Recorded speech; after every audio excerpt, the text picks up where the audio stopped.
Crown Vetch. Hi, this is Yolanda Van Veen, and in this segment we're going to talk about how to grow Crown Vetch. Now, Crown Vetch is a beautiful plant, and it's a vine, and it's a legume family, so it's related to sweet peas and any type of real viney type of legume. And so they're very easy to grow. And they've been used for erosion control for many years because they grab onto the hillside. They have the thick, thick roots that stop the hillsides from falling and having landslides. And so they've been used for many, many years. But the problem is they're an invasive weed in many areas. They're taking over the forests and the meadows in many, many areas.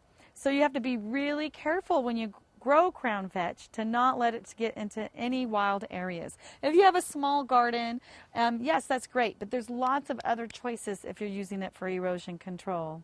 And you can use just regular fern or philopendullas or astilbes, or there's so many different types of red hot pokers or agapanthus that work really well for erosion control as well, that are not as invasive. So do your research and make sure to plant your Crown Vetch somewhere where it won't become a problem.